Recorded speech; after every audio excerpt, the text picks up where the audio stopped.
sunburn. Yeah, we about to do it. Watch us get into it. We some lumberjacks, and we needin' wood. Yeah, we going for the sweep, then we mop it up. We put it all on the block, and then we chop it up, chop it up, chop it up, chop it up, chop it up, chop it up, chop it up, chop it up, chop it up, chop it up. We put it all on the block, and then we chop it up. Ladies and gentlemen, what a weekend, as you can tell from my face and my neck, apparently. My God, was it hot in Jacksonville? It really wasn't even hot, but somebody who developed Jacksonville decided we didn't need any trees in downtown, and there wasn't nothing for this old white fool to hang under, and I got roasted. But I'll tell you who else got roasted. It was the Florida Gators. And this is the Chop and Block podcast presented by DJ's Clamshack here in beautiful St. Augustine, Florida, where we have trees. But let me tell you, this is This Week in College Football, as always, on Tuesday night. And it's a beat down in Jacksonville. What do you got to say about that, Jared Cole? Ooh, this is the game that we had to see. This is the game that Georgia had to have. Now, first, I'm gonna start out here. Look, I was so skeptical about Carson Beck. Even I'll be generous with myself. 3.5 weeks ago, he came out these last 2 weeks and has performed like we needed him to perform. Without Brock Bowers, didn't really matter. I can't believe I just said that, but it didn't really matter. He stood in the – now, granted, his offensive line gave him 14 days to throw, which is kudos to them because they have been looking very pieced together the whole season. They brought it together today. They also rushed for 171 yards. But Carson Beck was able to stand in the pocket and throw strikes. Now, Ladd McConkey is also back, which really gave him a and by back, I mean fully back because I don't feel like these last few weeks he's really been able to go 100%. But he's back. Oscar Delp's playing well. Dominic Lovett's come on. Dylan Bell also coming out of the backfield makes it easier. But that just makes it easier for Carson Beck to sit back there and do what he needs to do. This is the quarterback that Georgia fans wanted to see from Carson Beck. And I think this is the quarterback Kirby Smart knew that he could get and the performance that he could get out of that. Now, it comes at a perfect time because these next 3 weeks he's going to have to be on it. He is going to have to be on it. Turn up to Georgia's defense, they played lights out. Other than the first drive where they started giving up those slants, other than that, man, they were lights out. We finally saw a pass rush. Granted, Florida's offensive line is not the end-all, be-all of offensive lines, but they were able to get after the passer, cause fumbles. They were able to get a pump block. I mean, they played with a lot of intensity, and they played with a passion that we kind of haven't seen all season. The DBs were able to pin their ears back because the defensive line got after it. They're not out here having to cover for 48 seconds. That's the biggest difference that Georgia has to have going into these next few weeks is you've got to have a pass rush that allows your star DBs to be the star DBs because I don't give a crap who it is back there. If you got to guard for 9 seconds, you're not going to guard anybody. That's not going to happen. Flip side of this whole thing, let's turn it to Florida for just a second. I have no problems whatsoever with how he coached that game at all. People are, he should have went for it on the 4th down. He shouldn't have done that. Dude, he's trying to win a football game against the number 1 team in the country on a neutral site. Mm-hmm. Play to win. Don't play for the field goal. Field goals don't win you crap in this league against a top 5 team. You play to win. And by the way, the field, I don't know if they rolled the field out 6 hours before game time and then pieced it together with staples. What's number 6 for Florida? The DB, the defensive Shamar. Shamar, yeah. A guy gets hurt in warm-ups because the grass won't hold together. Jesus Christ, man. I don't understand how that was even allowed to be. But I was so impressed with Georgia's performance. I was so impressed with just the way they were able to come out and hit him in the mouth. And Florida had an off day, and Georgia being Georgia made it even worse for them. Well, Jared, I'm glad you brought up a couple things here. I don't have a problem with going for it on 4th down. It's the way you do it. I mean, the call was absolutely idiotic. And, I mean, I was in the stands, and when you watched it live, I mean, obviously we're going crazy, but it's like, did they really just do that? Like, are you kidding me? I But mean, if he gets that, he looks like a genius. no, If they he convert like gets that, he looks it, like a genius. I don't, like I said, I don't have a problem with the call. It's the way the play was horrible. I mean, I would have think they'd have had better success just throwing a slant route. They had success early on with the slants. Another thing you touched on is the field. So I walked down close to the field early, but when I got there, I'll be honest, looking from my point of view, now I wasn't on the field. I didn't make any cuts on the field. The field did not look bad. I know it was highly talked about. It seemed like on CBS, but in the crowd, the field was not even discussed. You were looking at it the wrong way. On the TV, you got to see it. You got to see it vertically, and horizontally, it didn't look that bad. When you looked at it from the end zone up towards the 50, that's when you. Well, see, I sat in the corner of the end zone, and that's what I'm saying. I saw the different. I mean, you could see where it was pieced together, but it didn't look. I'll just put it this way: the easiest said and done. It didn't look as bad as some Florida fans have made it. And I think that's a bit of an excuse because the first drive, they were firing on all cylinders. And we look left and right. Florida fans are going crazy. And we're like, oh, we're in for a rodeo at this point. Dylan, what do you got to say? Yeah, with the turf, I mean, that's something that both teams can say. One team can't be like, well, that's why we lost. We're both playing on it. Like and I agree, it wasn't to a good standard. And for a city that's fighting to keep this game in that city, you shouldn't be doing shit like that. Because Kirby will make this a home and home when he wants to. And then on the 4th and 1, I agree. I don't necessarily like that play call. I'm an old school look. If I can't get a yard, I don't deserve the yard. So I would have sneaked it, and which we blew it up. Warren Brinson blew the center up, so they wouldn't have got it if they sneaked it. But I like the aggression. The score didn't, to me, determine, or it didn't show really what that game was. Florida played well. Graham Mertz completed a high percentage like he always does. He threw for like 230. They ran at times. They ran well. But when you're playing a team like Georgia, you have to be mistakeless. You cannot make mistakes. You especially cannot turn the ball over inside your 30 twice, because that's when a team like Georgia will blow you out. You cannot do that.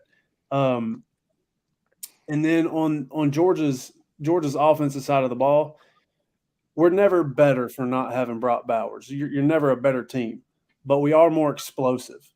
And I guess people, we got a bunch of shit going on in the world. I guess people forgot about Lab McConkey. They forgot he had 900 yards total offense last year. He's just gone. Like he ain't the same. He's back. He proved it. To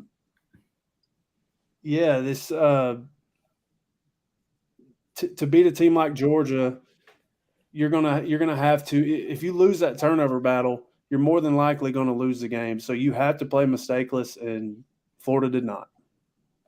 You said about Lab McConkey, watching that throw to him, it was a great throw on the money, but his route was so good. He forgot how open he was. He turned around a whole full second. He's like, oh, my God, I might as well take it on in the house. And people don't realize, like, he has legitimate track speed. Like, this dude is fast. So, when you see things from up high, like a distance up high, you see certain things you might not see at field level. Dude, he ran by everybody that was even close to him. Mm-hmm. Lad McConkey's an absolute superstar, and you're right. People forgot about him. Yeah. Coach Price, I know it seems like the all Georgia show on here so far, but what do you got to say about this game? Well, I had someone ask me, what did I think the outcome was going to be? And I told him it would be Georgia 41-10. Okay. It was really 43-13. Georgia is just that team right now, and a lot of people don't understand that. It's the way Kirby coaches it. We're just that team right now. He did it the same way in Alabama. You can't sit and, like Dylan said, you can't make mistakes and think that you're going to beat Georgia. You got to be on your A game the entire game. But the one thing that I can give credit to Florida is you did exactly what I also told that same person that I said we would beat them 41-10. I said, opening drive, Florida's going to go down the field and they're going to make it look easy, and everybody's going to be like, uh-oh, and then here comes the beatdown. Yep. Exactly what happened. Georgia came out, did what they needed to do. Carson Beck, you came out and played the way you needed to play.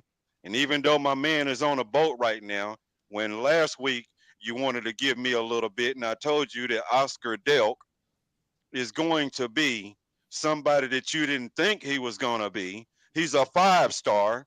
You didn't know anything about Brock Bowers. Nobody did until after he got to Georgia.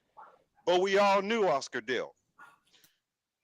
Georgia is just on a whole nother level when it comes to recruiting. We're on a whole nother level when it comes to how we game plan and play. Mike Bobo, you knew the pressure was going to be on you because everybody said you couldn't do it without Brock Bowers. Look how many weapons you put in the ball game and how successful it was. DeJohn Edwards, I'm telling you right now, don't sleep on this cat. He's one of the best running backs in college football. I don't care what anybody says about it, but he's one of the best running backs in college football. But this is what I give Florida the most credit for.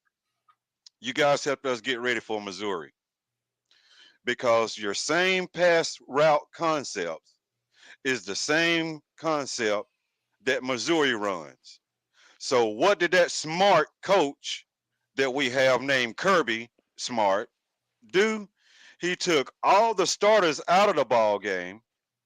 He put in all the 2s and 3s, let the starter sit on the sideline, watch what they were doing, because you're going to be facing that next week. And we were experimenting with coverages in the secondary in the second half. Kirby's a smart man. Hat goes off to him for it. So Georgia be ready for Missouri the same way they were ready for Florida when this ball game started. Bottom line is it was a beat down in Jacksonville. The only people I really feel bad for was those 3 guys that they showed where one had his arm around his buddy and they all had a beer. Them kids bet their whole college tuition on that ball game, and every last one of them are out of school right now. So what happened in Jacksonville is what was supposed to happen in Jacksonville.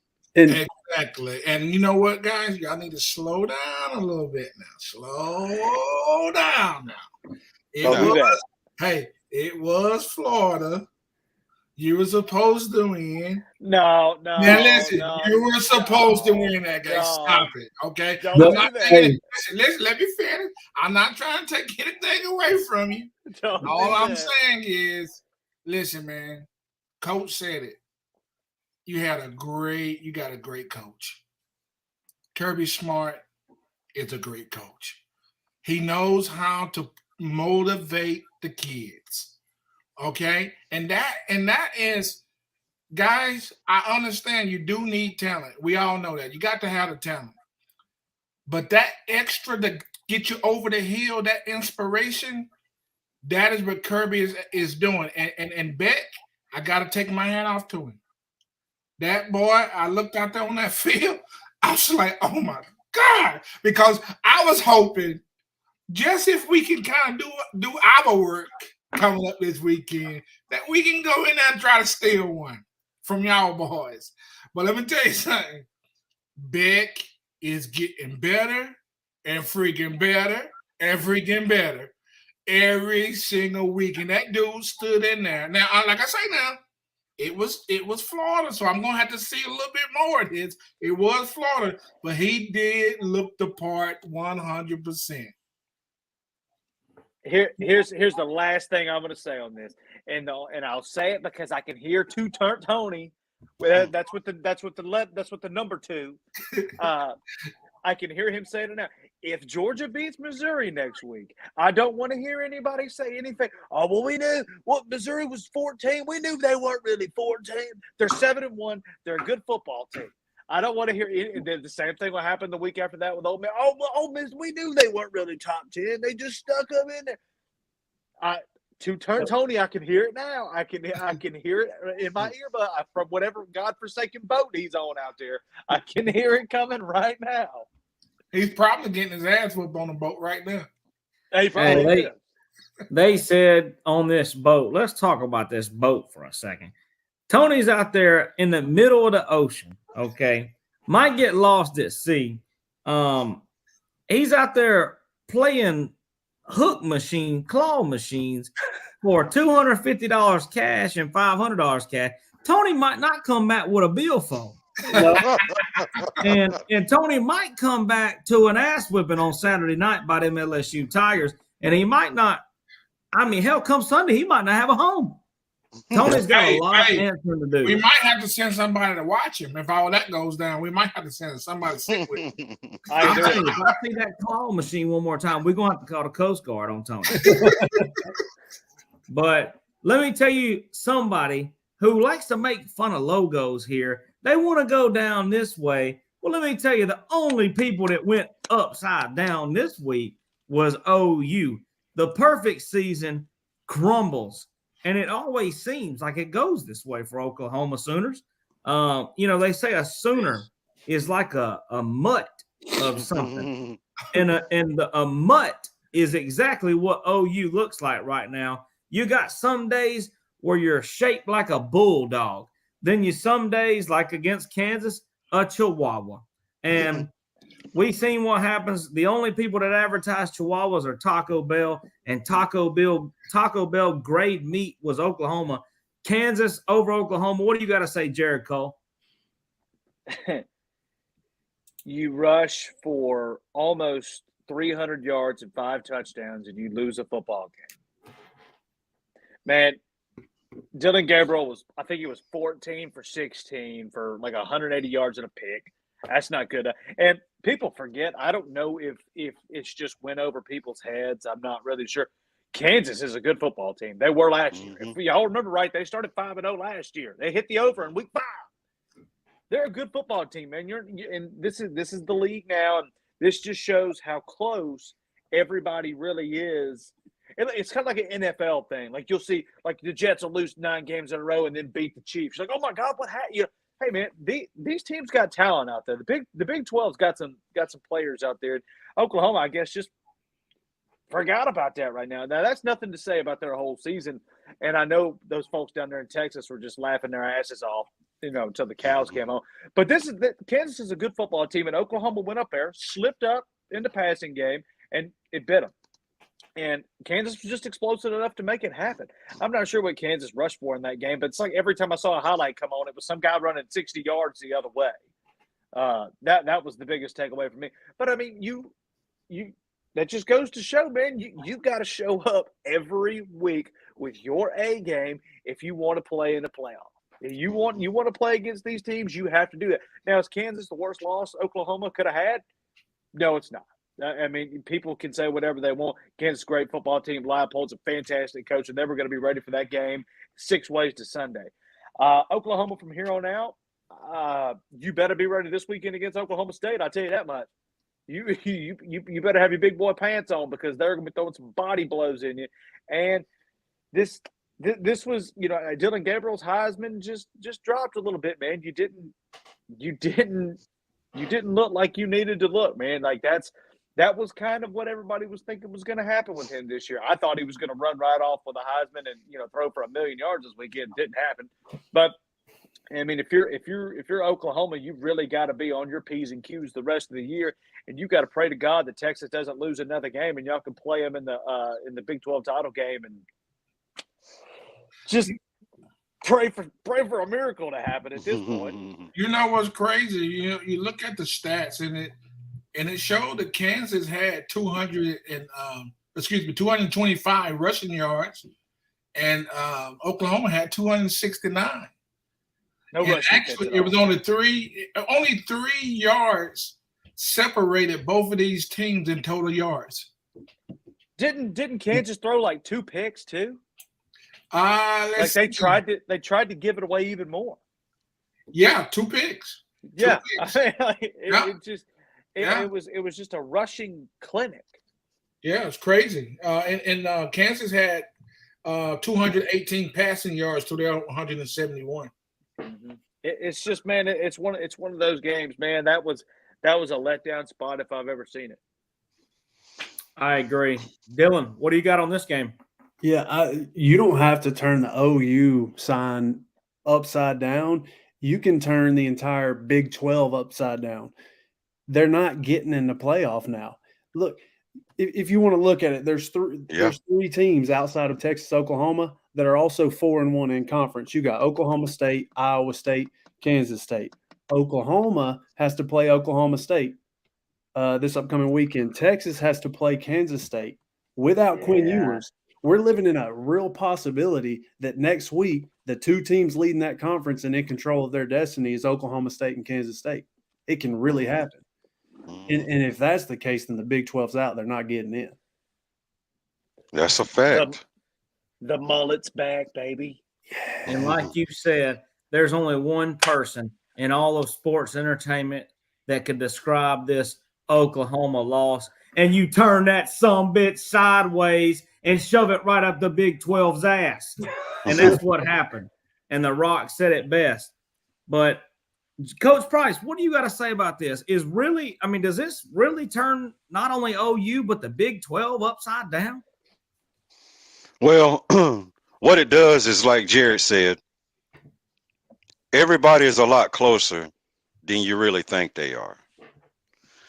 The one thing that I can honestly tell you is it just goes to show how hard it is to be undefeated in football. Yep. Somebody's going to get your number.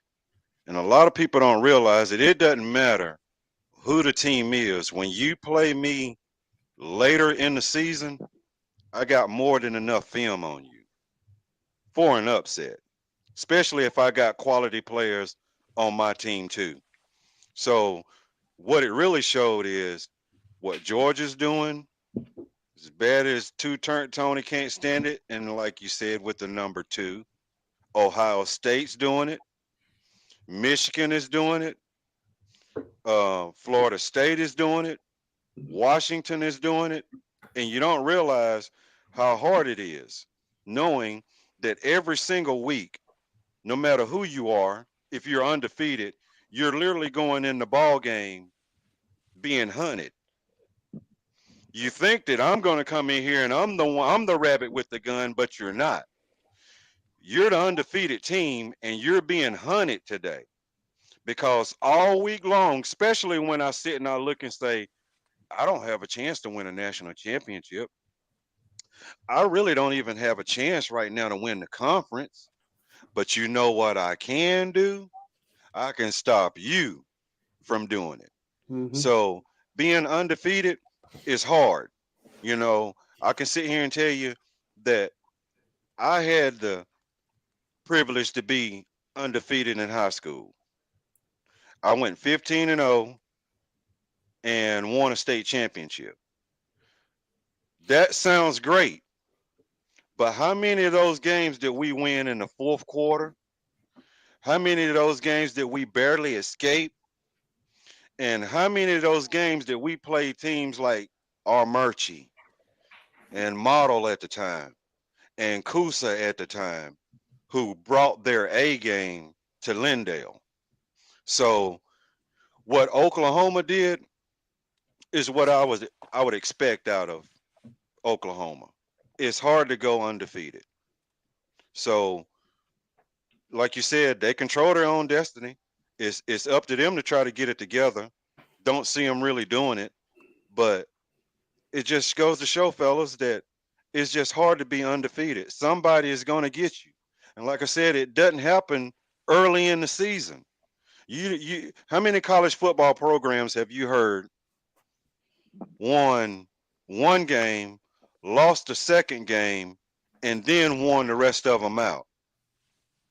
But how many of them actually won their first 6, 7 games and then maybe lose the next 2 or 3? Is because, for one, it's hard to go undefeated. And 2, once you finally get that first loss, man, the wind just goes out the sails.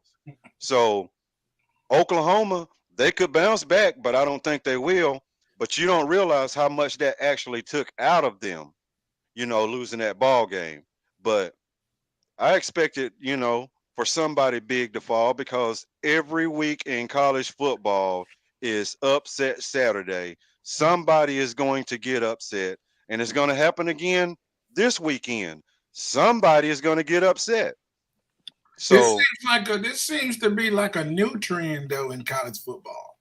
More so this year, it's like this year you can tell by a lot of these pick 'em, you really don't know how to pick these games. That's that portal, baby. That's yeah. Go ahead, Eric. No, I'm just saying I love the parody, this mix up and you don't know it ain't good for me and pick them. You can look at my record and tell. But but I can tell you, I'm enjoying the games though. It's just like it's beautiful football when you don't know who's going to win. Yeah, and the way I look at it, especially with Texas and Oklahoma, if you think you're having to run the gauntlet right now, oh buddy, good luck. Good luck. Well, and I mean, I think also the biggest thing that I don't really think is talked about as much now as it should be is when you're like, there's not many Vandies out there that are just, hey man, these are just consistently not good football teams. They consistently recruit terribly. The level of quarterback play across the country for the transfer portal has went way up. I mean, way up.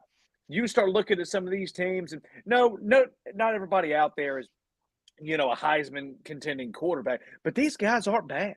Look at Missouri's quarterback. Yeah. Look at Stanford's quarterback, how he played against Colorado. Georgia Tech. Look at all these schools, man. The level of quarterback play is rising every week. And if you have good quarterback play, you will be competitive. Yeah. You can knock somebody off because if you're a receiver in college football, just about 99% of the play, you can catch, right? You can catch. And if you've got a decent offensive line, hey, man, all you need is a little bit of luck sprinkled on top of that, and you can knock somebody off in a heartbeat, man. Ask Michigan. Ask a lot of people. So I think that's the big difference this year, like Dylan just talked about with the transfer portal. All these kids are just looking for a place to play now. They don't give a crap if it's San Diego State, Kentucky, or Maine. They're looking for a place to play. And if you're good enough, hey, man, you can knock somebody off. And that's why a lot of these games now, the Missouris, the Stanfords, Arizona State, for God's sake, all these teams, man, you got to be on your P's and Q's every Saturday, man, because they will knock you off in a heartbeat. Yeah, and one name that we didn't even talk about is JT Daniels. This dude's a top 10 ranked quarterback in the country playing for Rice. I mean, the transfer portal has made this an unreal college football experience this year with, we talked about Colorado almost all week, or every week all year. It's so fun. Like you said, Barry, you can watch every game. You could watch a Wednesday night game and be like, oh, man, this is good football. But we're going to take it to the chopping block. But before we go on that, just like Jared said, quarterback play, transfer portal, prime example. I'm not even going to try to say his name because I know I'm going to mess it up. But the former Clemson quarterback, Oklahoma State, look where Clemson is right now. Quarterback play. Yeah. And listen, one last thing on it. We talk about the portal, but don't forget about NIL. Okay? Yeah. This is turning into a money game, and this money gonna start rolling. And these schools gonna start saying, "Hey, we got some budget. Let's throw a little change at some of them and bring them here." I think the NIL and the portal is making some huge differences in the game now versus some years ago. Yeah, you could have a trash squad, but if you go to the portal and you can sell playing time and a little bit of cash to a good quarterback, you go from being, all right, I'm going to get beat by 30 every game to I'm only going to get beat by 15 every game. And that can turn into an upset versus a team. Yeah, Yep, and indeed. this is really the big showing though, and it still proves true. And a lot of people said this about Colorado to start. This literally just proves, and this solidifies this, that the portal with NIL is a patch. You plug holes. You don't build a team. Yeah. You don't build a team. Patch holes, and like I said, it's like I said a little bit ago with the Clemson thing. Clemson being as bad as they are right now is the greatest things for their boosters that's ever happened. Because now the boosters go and sit at the table and go, "Hey, Dabo, hey man, I know you said your plan was to build good character and good men, but we need to win some damn football games, and you need the portal to do that to plug these holes." Exactly. I agree. We see teams that are taking advantage of Clemson's transfer portal. So here we go. The college football playoff poll. This is the Chop and Block podcast's version. We just got news right before we started this show of the official college football playoff poll. But this is Georgia number 1, Ohio State number 2, number 3 Michigan, number 4 Florida State. I'm going to throw it to you guys first, and then we'll show the official poll afterwards to get your thoughts on it. But what's your thoughts on the Chop and Block poll?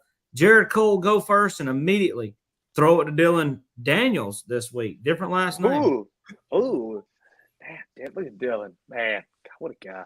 Anyway, I have no problem with this one. And I said it at the first podcast of the season. To be the man, you got to beat the man, and the man hasn't been beaten. So if you haven't been beaten, nobody can tell me that you're better than me because I have not lost a game and that it feels like 12 years. And it's going to happen eventually. It's going to be a sad day for everybody. Don't worry about it, but it's going to happen. Anyway, I don't really have a problem with this list at all. Yes, Ohio State's got the road win at Notre Dame, and then if you want to call it a big win against Penn State, whatever you want to say, I don't really care. Kudos to Michigan. Something has got to be said. Beat the teams you're supposed to beat, and they beat the crap out of them every single week. So I got no problems there. If you want to flip 1 and 2, like they did, whatever, man. Give Kirby the bulletin board material, please. Give it to him. Let him convince these guys that they're going to go 7-5 again, and then we'll talk about it on January 10th, whatever the national title day is. And Florida State at 4. Florida State is a fantastic football team, and I think the reason that they stay right there is because some of these close calls that they have a lot of talent, but some of these close call games, the Clemson game, and who was the one before that? Was it Boston College? Yes. Yeah. So these close games that they have, they just kind of holds them right out of the top 3. But I mean, you can jumble this top 4 up any way you want to, and in some form or fashion, I'll agree with it. Yeah, all right, so, Dylan, who you got? Yeah, for obvious reasons, Georgia's going to stay at number 1. At number 2, I've actually got Florida State. Now, they have had really, really close games, but to me, they have the best or the second best win in the entire country through the season. To beat that LSU team, I know they played awful in the second half, but to beat that LSU team by 4 scores or whatever it was. Let's don't talk about that. But this is like LSU is the best offense in the country, like easily. And they have a guy who's probably going to win Heisman, in my opinion. I know it was week 1 and teams develop and get better and whatever, but right now, going off that, I got to put Florida State at 2. 3, I got Ohio State just because they have the better win. They beat Penn State. I think the entire Big Ten is a fraud, but we can talk about that later. And at 4, I have Washington with the other big win of the entire year. They beat an Oregon team who I think is going to make the playoff now. So I don't think Washington will end up in it, but right now you have to put them in it because they beat such a stud of a team. And then I got Michigan sitting out there, spying from the outside. Hey, I totally agree. And before I throw it to Coach Price, since we've been talking about the Florida State Seminoles, there's only one person that comes to my mind, and I wish he was here on this earth to see this season for the Florida State Seminoles. Travis Caldwell, man, we wish you were down here on this earth. We miss you very dearly, and I know you'd be a fan of this Chop and Block podcast. But hey, just for you, go Seminoles. Coach Price, what do you got? Well, I would have it Georgia 1.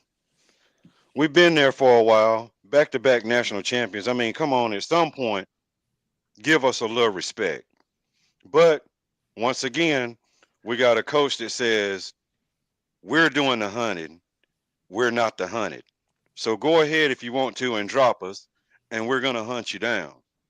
So I really like this 1, 2, 3, 4 the way it is, because I already know 2 and 3 got to face each other, which is going to knock one of them off of this list.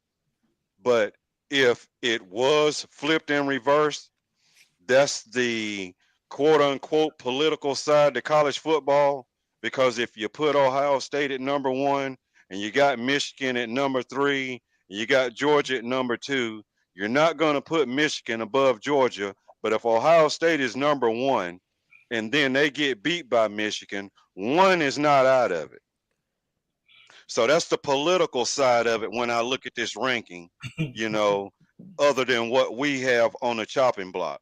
Because if it was this way, when 2 and 3 face each other, like I said, one of you boys is out the door, regardless. 2 and 3, you're out the door with a loss. But number 1, you're not going to be out the door. You'll probably drop as far as maybe the number 4, but you won't be totally out of it. But I'm perfectly fine with whatever they come up with, because until it gets mid-November, it really won't even matter, because by then it's going to be some shakeups in this. For me, Ohio State, as much as I love Ohio State, I can't put no team in number 1 that don't have no quarterback. I love Ryan Day. I do. I got a bromance with him. But right now that quarterback is not it. So I would not have him. But even though I say, they could, they just streaky. You know what I mean? They could make some noise. They may not. But that kid, man, he scares me, man. It's like it's Halloween. He scares me. And I probably would flip 2 and 3 and just go ahead and get an edge to Harbaugh. I kind of maybe even put Florida State above Ohio State. I'll be honest with you, So it's, hey, like we just said in the last segment, man, football is back. It's in a positive way. You don't know what's going to happen. But, yeah, man, I had to pump the brakes just a little bit on Ohio State. And you got to let the dogs be. You got to let the big dogs stay in their spot. That's all there is to it. Yeah, Go ahead. Well, before we talk about the actual poll, do honestly any of you guys, if you look at these 4 teams, let's just look at it as a 6 team with Oregon and Washington right outside. Yep. In my opinion, every team has better defense for this quarterback at Ohio State, and all of those teams have a better quarterback than Ohio State. Yeah. So it don't seem like it. I know that he led the game-winning drive against Notre Dame, but you had the blunders with 10 players, 9 players on the field, and then also you only scored 17 or 14, whatever it was. It wasn't that many points. You're not going to beat Georgia like that. You're not going to beat a Michigan like that. They've been exposed by Michigan the last 2 years. Florida State dominates a team like Ohio State. I don't know. I want to know y'all's guys' perspective on that before we show this official. Washington. Yeah, that's what I was about to touch on. Like, that's why I had Washington at 4, Florida State at 2. You got to go with quarterbacks. You ain't gonna win a championship without a quarterback. It's in this day and age you're not, because there's going to be a game where you have to score 40, and to do that you got to have a quarterback. That's why I had Florida State at 2. They got, out of this list, probably the best quarterback in the country, and then out of these other 3 teams, there's another really good quarterback, and he don't play for Michigan. He plays in Athens, and that's why they're going to be in contention at the end of the year. Again, I said it earlier. I think the Big Ten is fraud. They're what people think the SEC was in like 2012, just good defenses and trash offenses. That's what they are. They don't have good offenses in the Big Ten this year. It's the big thing too. If now, and you could say what ifs because they don't really matter. Marvin Harrison bails them out of a lot of things in Ohio State. He'd bail him out of a lot of things because if Kyle McCord and them sit out there and go play, Florida State or somebody like that, like Dylan said, you get in a shootout. It was the same worry that I had with Alabama. If you have to score 40, where do you go? Yep. Because if you play a team, Marvin Harrison's going to get his, whatever. I understand. But if, Trevion Henderson's been little there and for, he's been on the injury prone. But if Kyle McCord has to go out there and win you a football game at Michigan, because they might have to play twice, right? Mm-hmm. So can you do that 2 times? Can you do that twice? No, I don't think you can.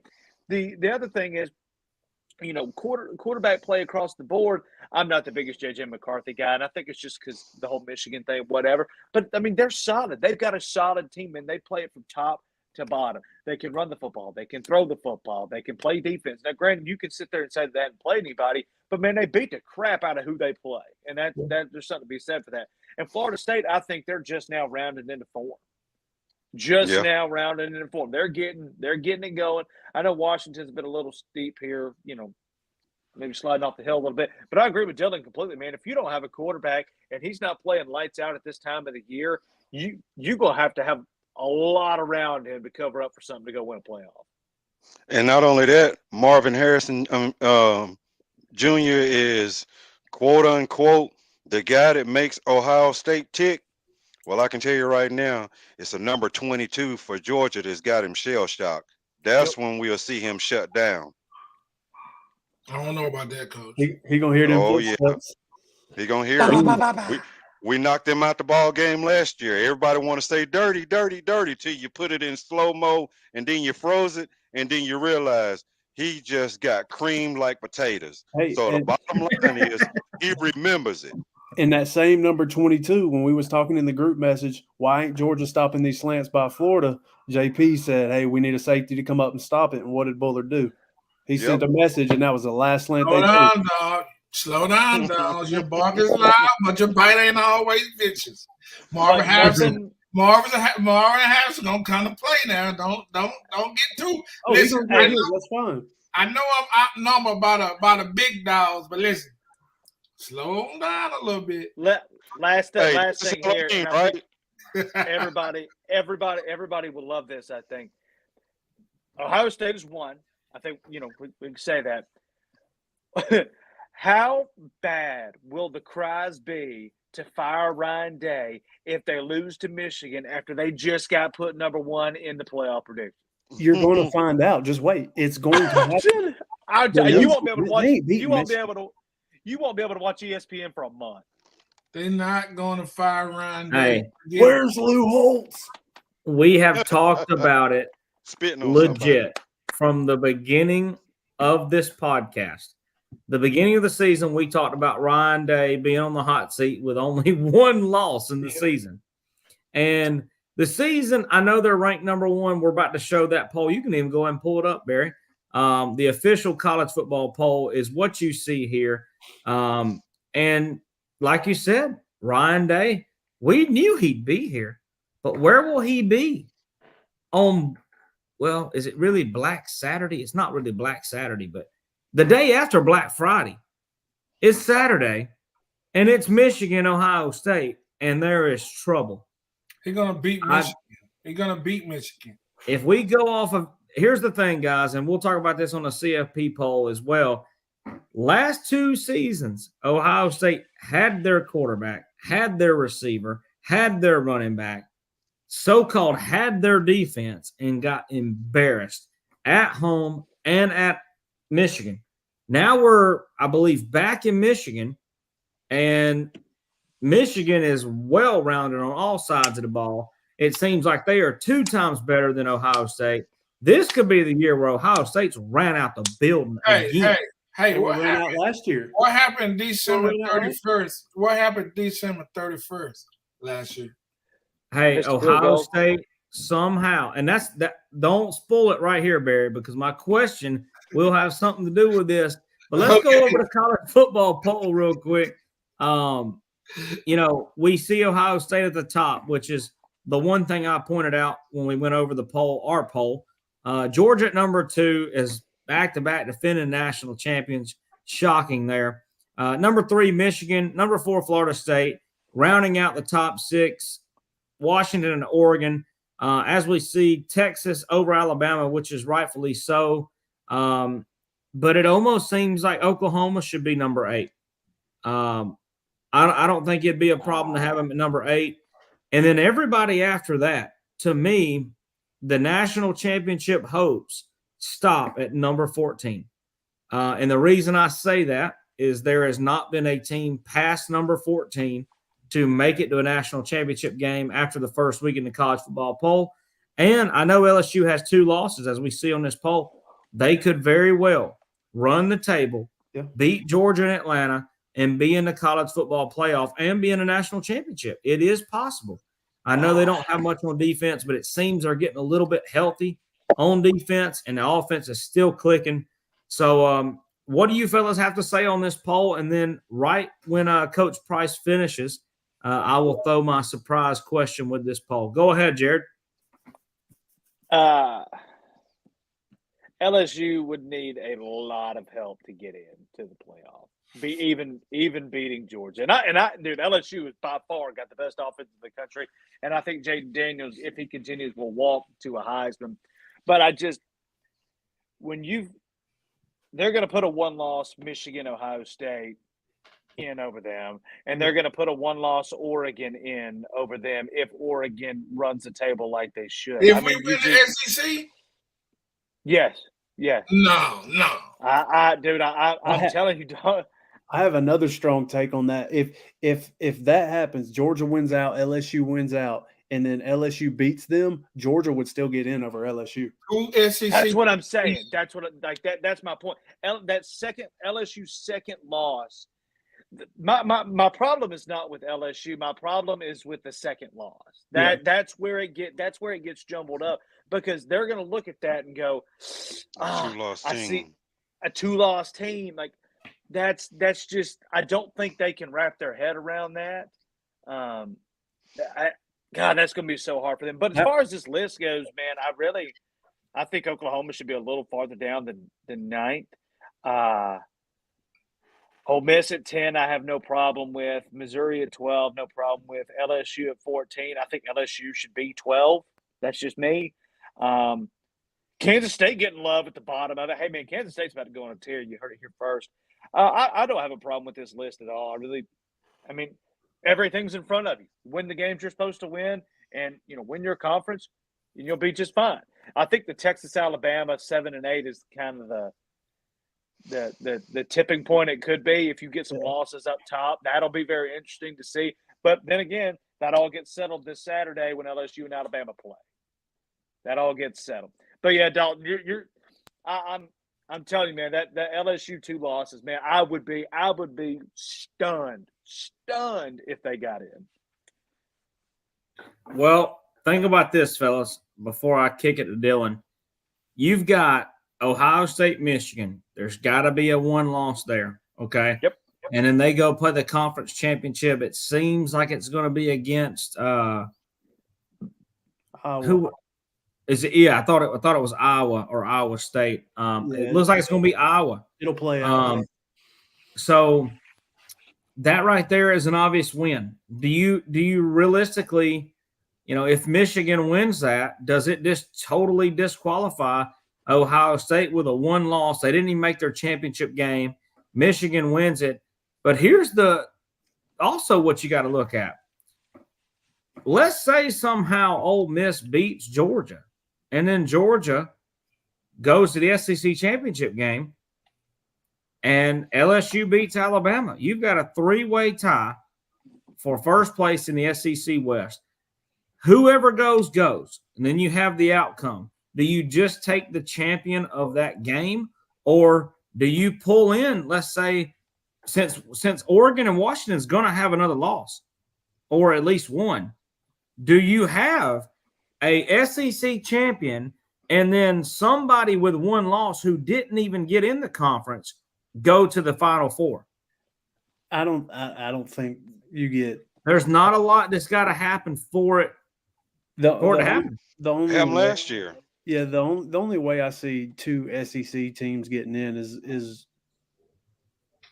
is Alabama or LSU winning out and beating Georgia, and then it's that team and Georgia. That's the only way I see that happening. Look, we had the same discussions with Ole Miss last year. They're going to lose two more games. It's just going. They're going to be I down there agree. around 23 by the end of the year, and they ain't going to be a talking Yeah. point.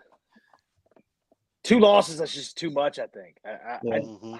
It's sad to say because I don't think 2 losses means you're a bad team at all. But when you're talking about these big publicity names, man, I mean, dude, Texas has 1 loss, Yeah. and they got a big win. They got a big win on the road against Alabama. I mean, there's just so much in front of LSU that I think it's just too big of a mountain to climb.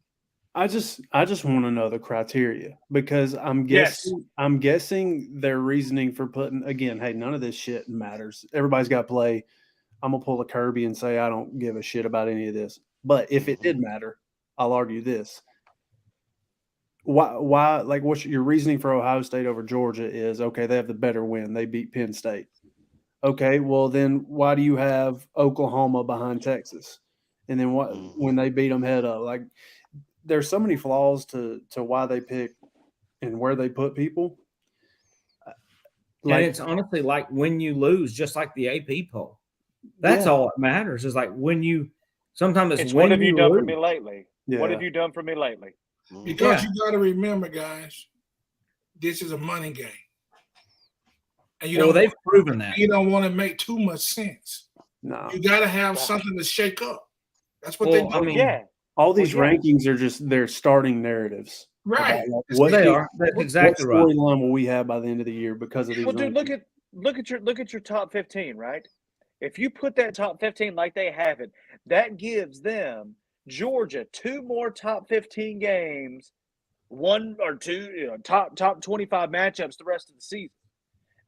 Look at these top 25 matchups they can put at the 8 o'clock slot, 7 o'clock slot, the big noon kickoff. Look at these. Look, dude, we got Missouri at 12, man. You don't think they're getting this weekend 2 versus 12?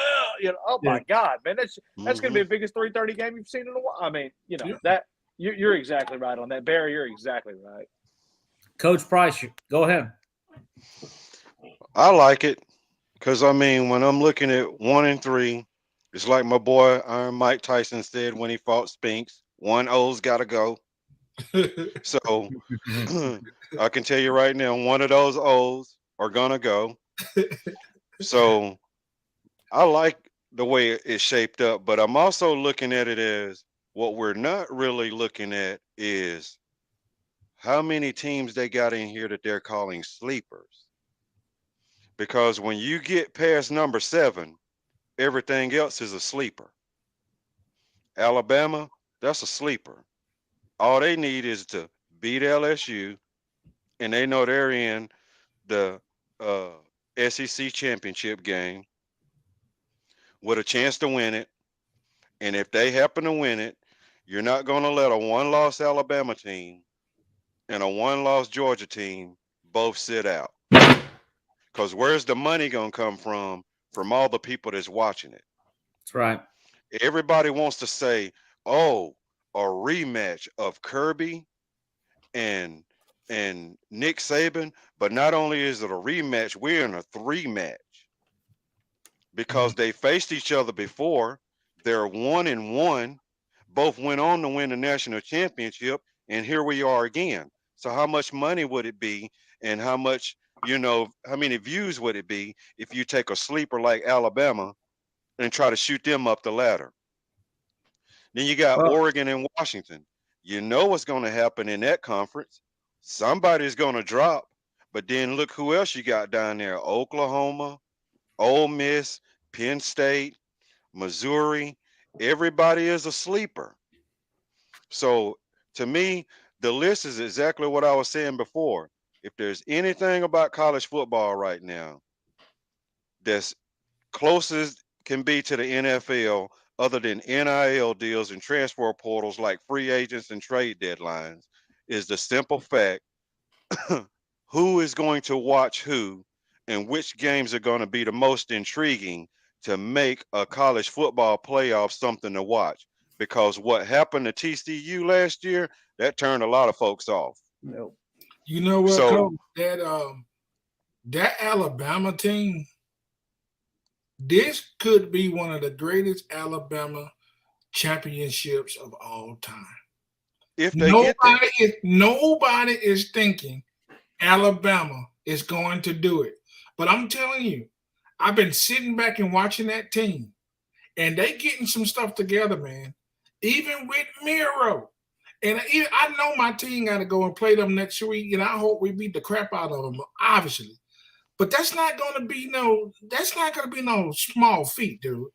You know, and I'm just saying, as long as people leave Alabama hanging around, man, they subject to do some damage. Yeah, I saw. It's Halloween, so it fits. But I saw somebody compare Alabama to Michael Myers. Man, they're just slowly walking through killing people here and there, like. And you think you killed them, you up on them in the game, and then they just find a way to kill you, pin you up against the wall, and stab you. You got to kill them. You got to knock them out. It don't matter if their offense is trash, like compared to what they've been used to. You've got to kill them. That is the well-coached team in them coming about. Yeah. Are they the greatest Bama team that's ever played? No. But the small things, they have started to do well, and they do recruit better than your team, and they do have better players than your team has. And at the end of the day, sometimes that's all you need. Yeah. Mm-hmm.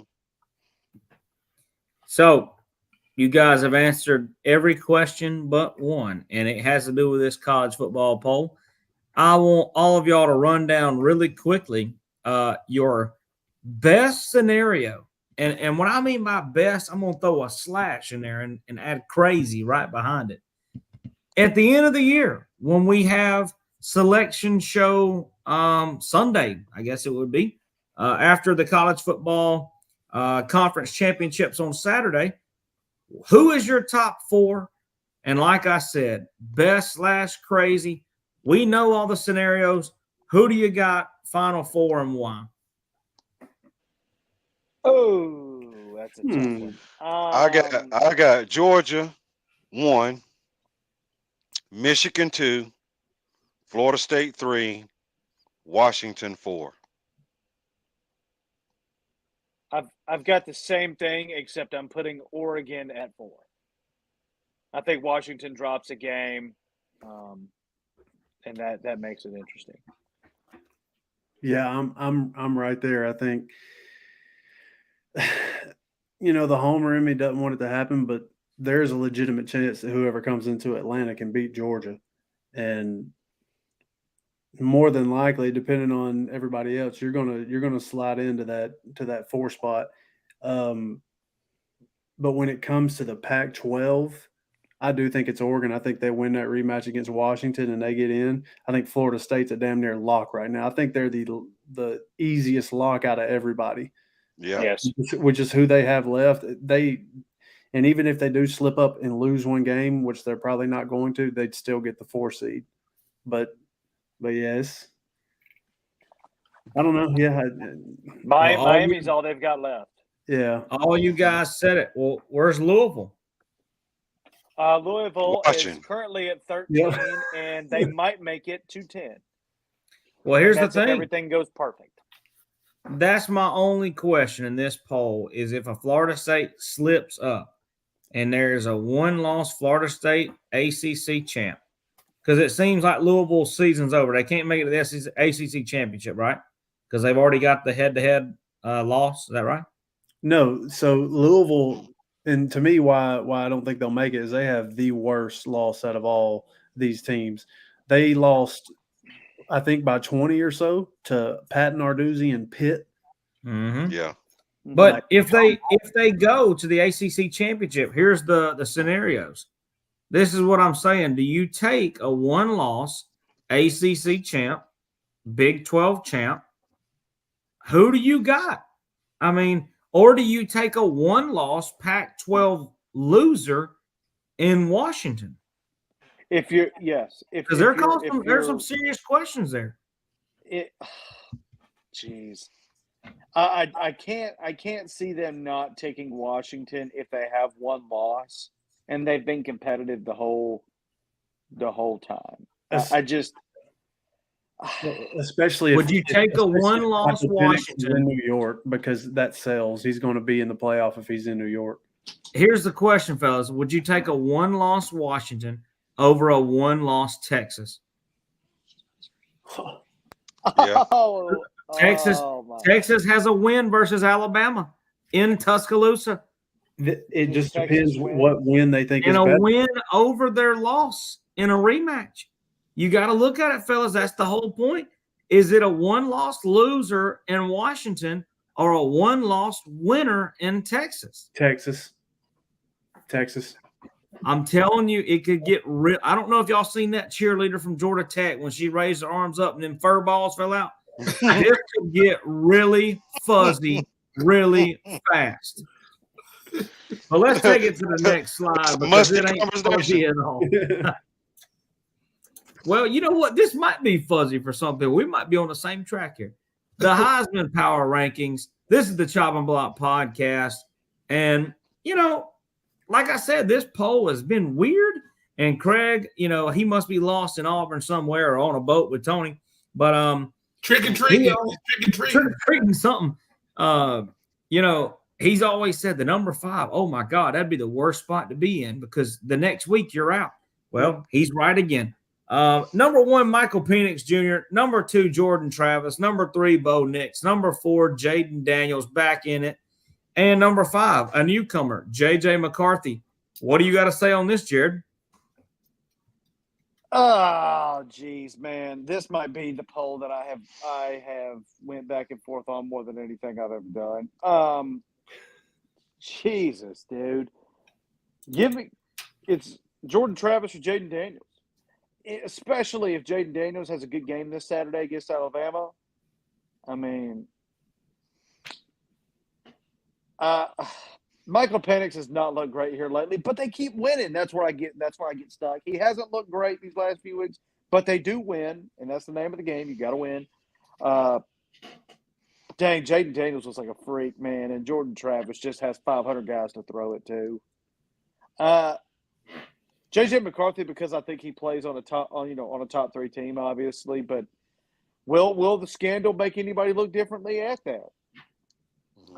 I don't know, but Jordan Travis and Jaden Daniels are having the best season this week. Now, next week, when you ask me this, I will tell you Carson Beck, or I will tell you Dylan Gabriel after he throws for 1,000 yards next Saturday. I don't know, man. Yeah, Jordan Travis or Jaden Daniels is 1 and 2 for me, and the rest you can kind of just jumble up. So, Dylan, before you answer this poll, would it shock you fellas at all to hear that Michael Penix Jr. is still one of the highest in completion ratings, and he has the most passing yards by about 300. It's actually 299. Almost leads the country in passing touchdowns, does have 6 interceptions. But you mentioned Jordan Travis. He is 30th in passing yards with only 18 touchdowns. So, I mean, what does that make you think, Dylan? Well, I think Jordan Travis is more than just a passer. I think what he does with his legs is what makes him special. I think our model, though, it finally got it right. It finally got the right 5 for right now, for whatever week we're in, week 9. To me, the most consistent week in and week out has been Bo Nix and Jaden Daniels. Neither one of them have had a bad week. They continue to ball out.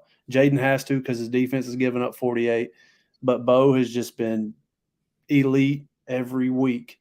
Now, we talked about that 5 spot and how it's been changing. It's going to continue to change. I think your top 4 is going to be your 4 at the end of the year, and that 5th spot, Mr. Beck's going to be in that 5th spot. happening. Yep. All right. Coach Price. Well, I can agree with Carson Beck making this list. And the reason why is because 2 and 3 got to face each other again.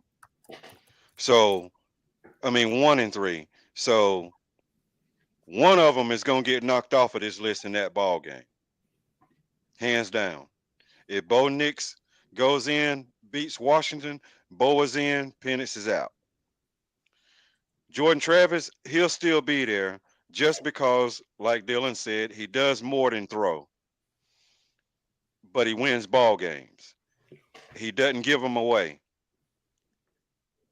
Number 4 is the only player on this list that I could sit here and say right now that Saturday he can lock it down for good. If Jaden Daniels goes in and beats Alabama, not just skate out of there, but beats Alabama convincingly, he's going to be your front runner going in for the Heisman.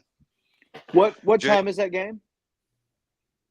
is it what? Is it a late night game? I think it's a Gotta late be game. late. Gotta be. I hope. I think it's prime time, 7 o'clock. Yeah, bro. If that's prime time, yeah.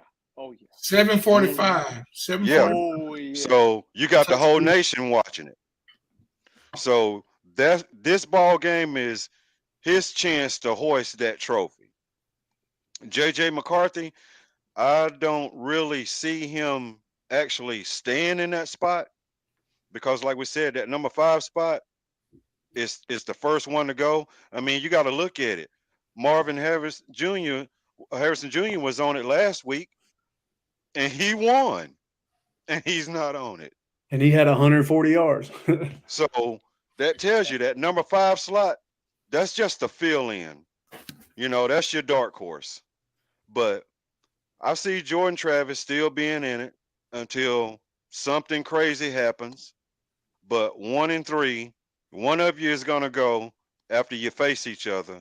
But no matter who you put on this list, if Jaden Daniels beat Alabama convincingly, I ain't talking about they kicked a field goal and won it or got a pick 6 and won it or recovered a fumble, scoop, and score. If he goes in, throws for over 325 yards with at least 4 touchdowns, the trophy is his. Because Alabama's defense is legit. So for him to go in and beat that defense, I can say right now, 9 times out of 10, Jaden Daniels, he'll be hoisting that trophy. I can tell you right now, I won't be able to watch this game. You know what I mean? I will not be able to watch this game. Like even right now, I tell y'all, I'm not a typical homer. I think you guys know that. I try to be unbiased, kind of say what it is. I've been shaky on LSU all year. They just don't, they kind of make me feel like McCord does at Ohio State. You don't never know what they're going to do. You just know if they put it together, they're good enough to win. And so that game makes me very nervous. But I wanted to ask you guys a question about 1 and 3. What if that game is a shootout and it's just they both come away with huge numbers? What's going to happen? I mean, listen, man. We like to get into the X's and O's, and we like to get into all of this and that. But at the end of the day, this is entertainment. If this game is such a shootout and everybody walks away and say, "Oh man, did you see Michael Penix? Did you see Bo Nix? God, they played electric." Is it going to knock them out of this thing? Well, see, that's the reason why I say one of them will go. And the reason why is this. Even if they both put up huge numbers and Bo Nix happened to come out on top in this ball game, it's too much controversy going to New York.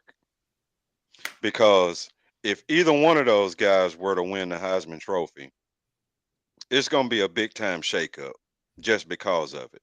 You got to take one of them out the mix in order to have what you want to call a fair or, Heisman Trophy ceremony.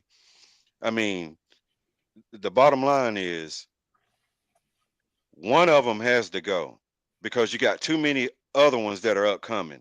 You got Carson Beck. He goes in, wins the SEC championship to go on to play for a national championship, get to the college football playoffs, you got to put his name in there. So that means somebody is out of it. If Ohio State just give Michigan half of a ball game, J.J. McCarthy is out, because you got to look at who the opponent was on the other side. But you can't make the Heisman Trophy ceremony all quarterbacks.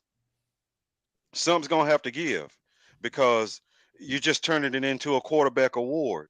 Somebody else has to creep up into it, whether it be a running back, or for the first time since Charles Woodson, that we actually get a defensive player, in a chance for the Heisman. Not going to win it, but just for the ceremony.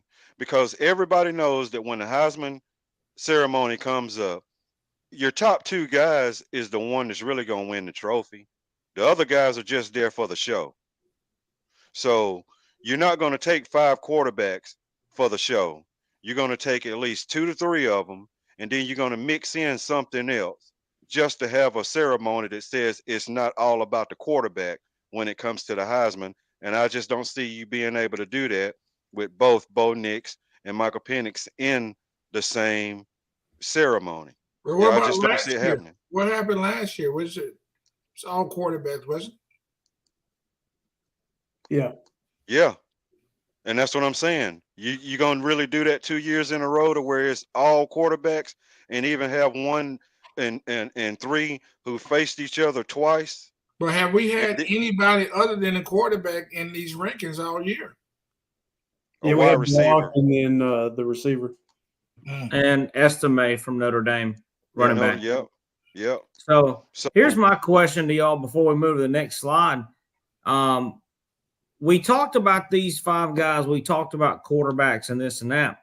But like we just mentioned, if LSU runs the table, they've got a wide receiver that has more yards than anybody in the country, and he's not been in this list. Malik all. Neighbors almost has 1,000 yards receiving. Could we see LSU put 2 people in the Heisman ceremony if they went out? If they went out, yeah. If Malik Neighbors, by after the SEC championship game, if he's got 1,500 yards, he's in New York. Yeah.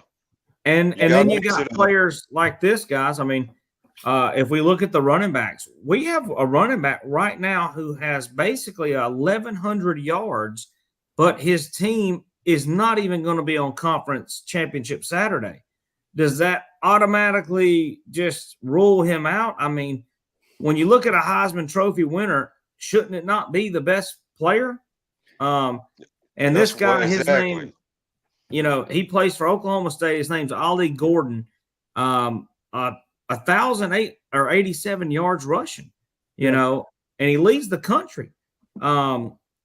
Is there anybody that you see that could be a dark horse that Vegas is not showing right now? We've seen their top 10, and it's some of the guys we ain't even talking about on here. Who do you see that could come in? I think the easiest answer is Carson Beck. But, I mean, who do you see besides that could come in here and steal the Heisman? I think you touched on with Malik Neighbors. If it's anybody outside of a quarterback, I think it's him. I know Marvin Harrison's the name, but the stats ain't even close. No, there ain't. I mean, this Malik Neighbors, and I'll be honest, I know we didn't talk about the Alabama LSU game in detail in this show, but I do hope to have like some mini segments later in the week that we do. Let's say LSU runs them out the building. We have not seen Alabama score over 35 points in a game that they had to. Yeah. And LSU seems to put up 40 plus every game. So if LSU comes in, that's going to be interesting though. But you know what though? But I don't think that we faced a defense like Bama either. They haven't been shutting people down. They've been bending. Yeah. And if we look at it, every game they've been in, there's been some moments where it could have gotten away from them. And all you have to do, I think we're looking at it from you got to you got to play Alabama great for 4 quarters. You don't. If y'all do what Tennessee did in the first quarter, y'all are going to beat Alabama. They can't. They can't play from behind on offense like y'all. Yeah. And see, and the thing that I look at it in this whole situation is LSU. You hear a lot of folks say, "Oh, LSU ain't got no defense." LSU defense plays better in bigger games. Yep. Well, the This is boys a do. big games. Yeah. So, who cares what LSU who was it they played early in the year and it was like they barely escaped. I can't remember who it was, but Daniels came in and won it at the end. Was it Auburn? I think Arkansas. Arkansas. Okay. He came in, he won the ball in the end in Arkansas. Okay. Arkansas is not a big game. But when you take LSU and Brian Kelly and you put him in big ball games, in prime time ball games, LSU is a different defense Yeah. all around. Well, that's what I So, was saying to Tony. Is I feel like if LSU, if they can put some pressure on Miro, if their front can get going, And Miro is still Miro. That's what we need to do. Not be soft on the edges. Force contain. We got to contain. We can't let all that in and around go. And we contain him, put some pressure on Miro. I feel better about this game. Yeah, Because, I don't think you have to worry about stopping Alabama. I think what you need to do is just worry about getting turnovers. If LSU wins the turnover battle, and they can do it because what are there? There's 133 teams. I think Alabama's like 120th in giving up sacks. You're going to get to the quarterback. And another thing is you think about what players are thinking. This is a money game for Harold Perkins. If he comes and shows out, he knows, okay, I'm going to be a top 5 pick. He's going to take it personal. My job is to shut down this quarterback. He is not running. And let me tell you, you look back at the first game of the season. If LSU plays the first half against Alabama like they did against Florida State, it will be a rout. Yeah. It won't be close. LSU will stomp the floor at Alabama, and it's because of all the things we've talked about. Alabama don't have the team to come back. If you look at Tennessee, they scored on the second play after half on a wide open bomb. Yeah. There's some teams that are not. I truly think Tennessee went in at half and they said, it's ours. We got it. They're high-fiving, grab-assing. You know what I'm saying? Yeah. They are happy to be there, and they got embarrassed in the second half. I think they got out-coached in the second half. You're not going to do that to Brian Kelly. Yeah. We saw Brian Kelly go, last year, beat a better Alabama team with a worse LSU team. Yeah. So I think LSU's got the right cards. And I wouldn't be shocked Saturday night when I wake up from my little man nap on the couch and I see the post-game conference, saying, damn, LSU won, and we'll party on the next Tuesday night and we'll see if TJ makes it back from that boat. But and one more thing with that game is I talked about turnovers. There's not going to be any conservative play calling with Alabama. I don't care if you're up 10. You cannot get conservative because LSU can score 14 in 2 minutes. Look, go back and look at the SEC championship game last year. We got a lead on LSU. What does Kirby normally do in games when he gets a lead? He motors it down. He didn't motor down against LSU. He knew, hey, they're throwing for 500 yards on us, and they did. So we're going to keep scoring. I don't know if Dylan is pissing me off or inspiring me because he got me nervous. Look, no, because listen, if you can't get conservative, that means you're going to have to ask a lot out of Milroe. He's going to have to make throws all game, not just a couple quarters, and that means more turnovers. But that last game, he did look good, though. Yeah. And the thing that I look at it is LSU played Florida State, better quarterback. Yeah. True. Jordan Travis can bring you back. Jordan Travis can hit receivers in tight windows. Jordan Travis has a little bit of touch. So he can put it and fit it in right over the top of a linebacker or a safety. Milroe can only throw a deep ball. But that wasn't true last game, though. Last game, He looked decent, you know. He wasn't consistent with that. Yeah. He hit those throws that and I see what two turn would chime in. Oh, what a throw by Miro! But then it was like two passes later, you didn't say nothing because it was still A little, in your. selective, right? You see what I'm saying? So the thing is Miro is good at throwing a deep ball, and if you take Bond away, he's got nothing. And what's his other receiver? Jermaine Burton. Burton. He's gonna blow up regardless. He's gonna do something stupid regardless. This is why I say it's gonna come down to can you tackle? Will you tackle? Because listen, man, at the end of the day, we all know it. Everybody in the whole world who watches football know it. They bet it on Miro's legs and not his arms. When anything gets a little weird, they're gonna put that ball on the ground and run it. That's why I say we have to tackle. We have to get pressure on Miro. It's the only way we're gonna win. You know what I'm saying? It's the only way, because if they can control the clock, keep Daniels off the field, because that's going to be the game plan. Run the football, keep Daniels on the sideline. That's why I say we're going to have to be able to run it. Because I'll be honest with you, I wouldn't mind a little low scoring game to where maybe we explode at the end, But listen, it's Alabama. It's in Tuscaloosa too, guys. That crowd's going to be rocking. You got to be thinking. I feel totally different if the game was in Death Valley. You know what I mean? Yeah. But this game being in Tuscaloosa, not having a historically this year, meaning defense, I do believe, though, if our front line can get pressure, can play well, I think we win this game. Somebody tell me that our front line is going to have the best game of the season, I'll say we'll win that game. But the one thing you also have to look at is Alabama plays great when the sun is shining. They're a totally different football team at night.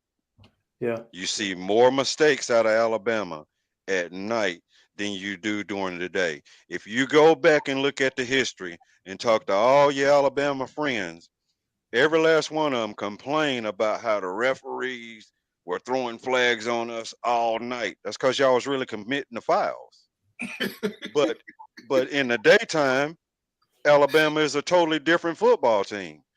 But the thing is, LSU, you put them in the daytime, look how many mistakes they make. You let LSU play at night, it's a totally different football team. So to me, yeah, they knew what they were doing when they scheduled this game for 7:45, because you're going to have one of the best defenses playing at home where they normally don't lose, with the best coach in college football in probably the history of college football, bringing his team out on the field against a team who plays better at night. So just be looking for it. That's why I'm saying I'm not sitting here saying that LSU is going to beat Alabama, but I can tell you right now that if LSU gets the ball first in the second half and goes into halftime with a lead of 10 or more points and come out and score, it's a wrap, because you did one thing. You put Miro in a pass-only situation, because we know that Alabama really cannot run the ball. So that's the way I look at it, is if LSU is up 10 or more at halftime, getting the ball coming out in the third quarter, goes down the field and score, it's a wrap. Because first of all, Miro is going to do the one thing that you can't do as a quarterback. He's going to panic, because he's going to feel that he has to make this. You've already put it out there, which was one of the most damaging things that you could have done as a quarterback to me, when you said, I'm not a running quarterback. That means you're determined to throw it. So as long as I got you determined to throw, it's the reason why you're at the bottom of the pit in sacks. Yep. Exactly. I agree. Let's take it to the last slide here. I heard there's a spying scandal going on in the country, and we got Venmo receipts to prove it. Mm-hmm. Who knows what is going to happen out of this scandal, it's going to be on a 30 for 30. There's no doubt about it. To keep it real short, to finish this segment and this show off, fellas, is it game over for old Jimmy? Dylan? No, I don't think they'll fire him over it. It's weird because you're seeing mixed comments about this. You see a bunch of ex players that are coming out and saying it don't matter. Like, you still got to line up and play, and it's on the offense to change your signals up every game, because it's kind of like a gamesmanship thing where that some teams are doing this. Now, they're not doing it as dumb as Michigan has been and doing it publicly. I think that's where this whole thing is different. I think other teams still signs, but they don't pay for you to go to games and do it on Venmo and video it. And I don't think he gets fired over it. Well, Coach Price, what do you got? I don't think that Harbaugh will get fired over it. I think what he's going to do is he's going to leave and go to the NFL. He's going to tuck tail and he's going to run. It's teams in the NFL that need a coach. He'll go coach in Carolina. The bottom line is he'll take off and run and leave. And the reason why is this. I was telling some folks earlier, I said, actually, what he's really done with all the evidence they got piled up on him, you can literally get the death penalty in college football. Yeah. But you're not going to do that to Michigan. But what Harbaugh is going to cost them is scholarships. And when you start costing scholarships, and you're not going to be one of those top 5 teams in the nation or top 10 teams in the nation signing a recruiting class, you already know that you're just going to be butter on the toast. By the time the season is over with, he's out of there. So I don't think it's game over as far as old Jimmy getting fired. I think those goggles that he got on right there is he's spying for him an NFL job. Man, That's a great point, because dude, I'm a big believer in history repeats itself. If he leaves and goes to the NFL, this is Pete Carroll all over again. 101. 100%.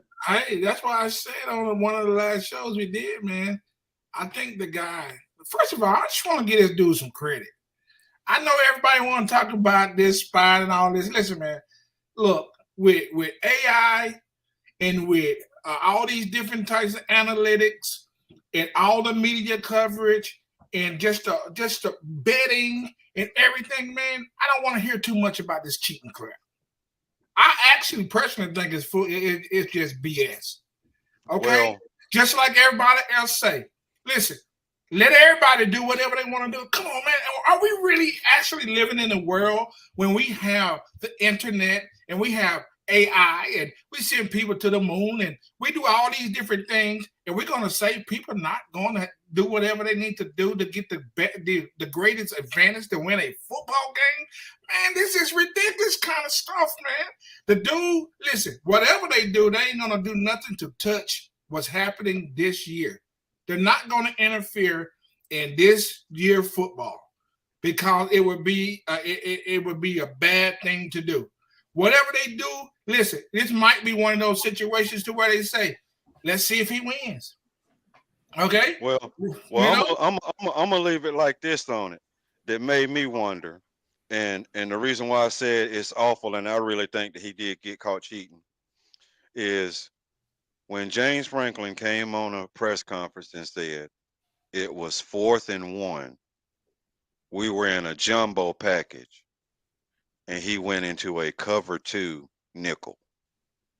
Why would you, personnel wise, go into that unless you knew we were finna fake it and try and shoot it to this tight end? You in a nickel, in a jumbo pack, but you in a jumbo package on a 4th and 1.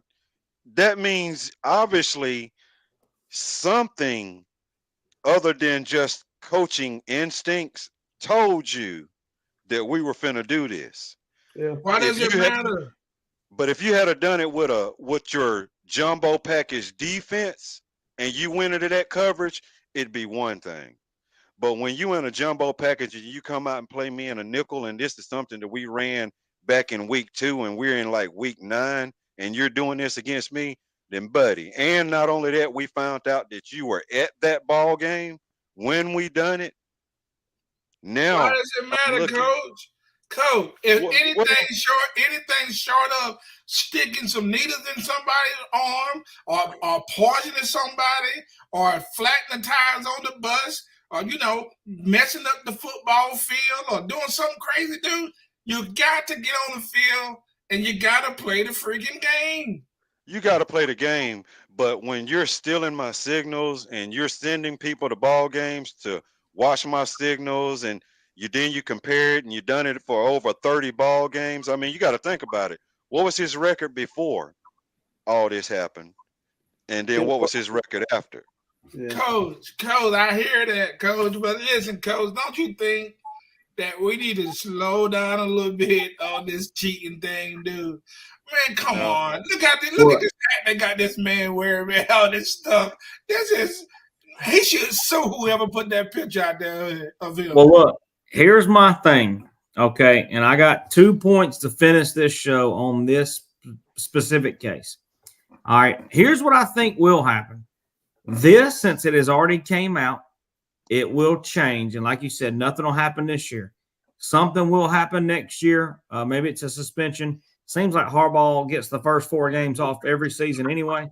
But I think what could happen is this could do something, maybe change a rule. And if you look at it this way, everybody wants to talk about the Patriots Spygate scandal. Do you know that was legal every year by every other team until that year? Like the Patriots, when they got caught doing that, which every other team, they said had people watching other teams' signals in the preseason, on practice, joint practices to try to get the upper hand. When the Patriots did it, they suspended them, fined them, whatever you want to call it. This is one of those things where I think, is it illegal? Technically, by the rules, probably not. So it will be next year, and this will be that example, where they kind of got a little bit of an edge.